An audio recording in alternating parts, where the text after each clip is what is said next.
Hey everyone, welcome back to Corporate Decoder, the place where we crack open the books to see what's really going on behind the corporate curtain. Get ready, because we're diving into Illinois Toolworks Inc., or ITW's latest quarterly report, and let's just say their numbers tell quite a story about the economy and their spot in it, so you won't want to miss this. Before we jump into the juicy details, if you appreciate getting straight, no-nonsense insights from these filings, make sure you're subscribed. You also have a fantastic community over on Discord, where we break down more of this stuff. Link is in the description below.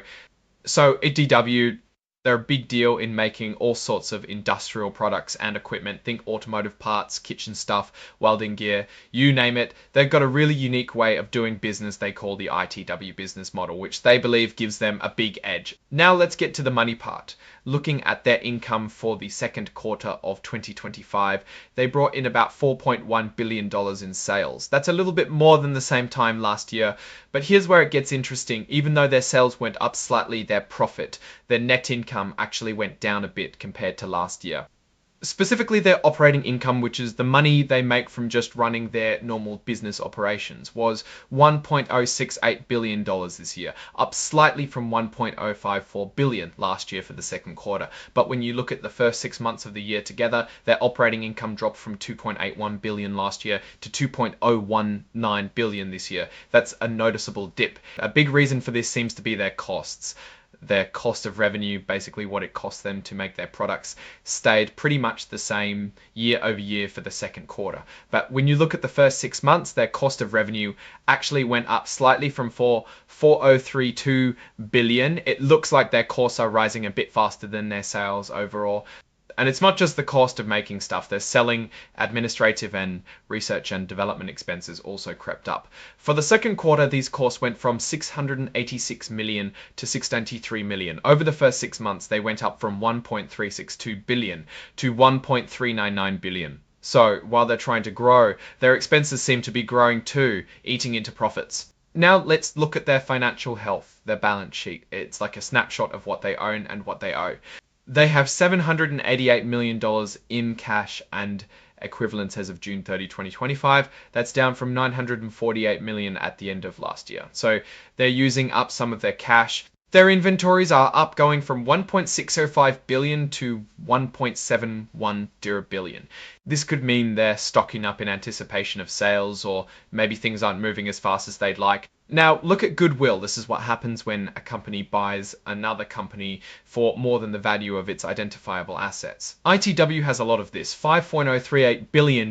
This represents the value they believe they got from past acquisitions. And then there's debt. Their long-term debt has really jumped up this year. It went from $638 billion at the end of last year to $7.695 billion by mid-2026, billion. By mid-2025, that's a significant increase, about 22%. Overall, their stockholders' equity, which is what's left for the owners after debts are paid, has gone down from $3.317 billion to $3.217 billion to 3 out dividends and buying back their own stock, which we'll get to. Let's see where their cash is actually coming from and going. For the first 6 months, their operating activities brought in $1.142 billion. That sounds good, but it's actually less than the $1.276 billion they generated in the same period last year. Again, a bit of a slowdown. They spent $197 million on new equipment and buildings this year compared to $211 million last year. So they're investing a bit less in their physical assets. Their free cash flow, which is the cash left after they pay for upgrades and keep the business running, is also down. It was $1.065 billion last year, but only $945 million this year for the first 6 months.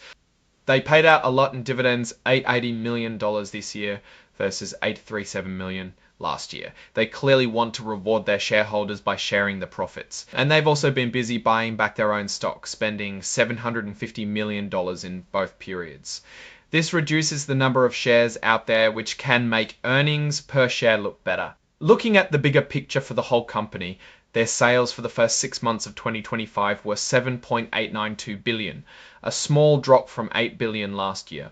But their operating income took a bigger hit, falling from $2.19 billion. That's a roughly 7.4% decrease in operating income on a small revenue decrease. Their operating margin, which shows how much profit they keep from each dollar of sales after covering operating costs, dropped significantly. It went from 27-30 basis point drop, which is a pretty substantial change. It really tells us their costs are catching up to them. Let's talk about their segments. The automotive OEM segment, which makes parts for car manufacturers, saw its revenue grow by 3.8% in the second quarter. Their operating income here was strong, up 14.1%. Their operating margin is a healthy 21.3%. It seems like this part of their business is doing quite well. However, the test and measurement and electronics segment had a rougher time. Revenue was up just 1.2%, but operating income actually fell by 1.8%. Their operating margin also slipped from 23.5% to 22.8%. This segment is facing some headwinds with a noticeable drop in their important MT's tests and simulation business. The polymers and fluids segment is also showing some weakness. Revenue dropped 3.4% in the second quarter, and operating income took a bigger hit, down 4.9%. Their operating margin shrank from 28.2% to 28.7%. This segment is feeling the squeeze from higher expenses and what they call unfavorable operating leverage. The construction products segment saw a significant revenue decline of 6.1% in the second quarter, and the 6-month period showed an even steeper 7.6% drop. Their operating income also fell, and their operating margin, while still decent at 30.8%, decreased from last year. This suggests the construction market might be slowing down, or ITW is facing tough competition there. Finally, specialty products are holding up reasonably well. Revenue is up slightly, and operating income and margins are improving. This segment, which makes things like packaging equipment and appliance parts, seems resilient. A point to note is the other income expense line. This year, for the second quarter, it was a small income of $4 million, but last year it was a much bigger income of $26 million. This difference, they say, is mostly due to foreign currency changes. They had gains last year, but losses this year. Let's look at a key measure of how much debt they have versus their earnings power, the total debt to EBITDA ratio. For the trailing 12 months ending June 30, 2025, their ratio is 20.0. This means they have about 2 times the amount of debt as their yearly earnings before interest, taxes, and depreciation. Last year, this ratio was 1.7. While many companies have higher ratios, the increase here, combined with the rising long-term debt, is something to monitor. Looking at their overall equity situation, total stockholders' equity decreased from $3.317 billion at the start of the year to $322.111 billion at the end of the second quarter. This was driven by those large dividend payments and stock buybacks we talked about earlier. They returned a significant amount of cash to shareholders. Now, they include these forward-looking statements, which are basically their best guesses about the future.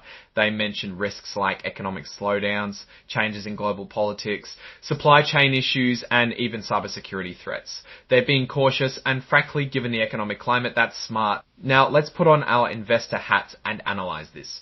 ITW's core business model seems strong, with certain segments like automotive OEM and specialty products performing well. They're clearly committed to returning capital to shareholders through dividends and buybacks, which is usually a good sign of financial confidence. However, the overall picture shows some worrying trends. Sales are stagnant or slightly down, while costs like selling, administrative, and research and However, the overall picture shows some worrying trends. Sales are stagnant or slightly down, while costs like selling, administrative, and research and development expenses are creeping up. The significant increase in long-term debt is also a point of concern, especially when coupled with a decline in their operating margin and free cash flow. The drop in their overall operating margin from 27.3% to 20% sales into profit as they were a year ago, it seems like the company is facing some economic headwinds and rising costs that are impacting its profitability even as it continues.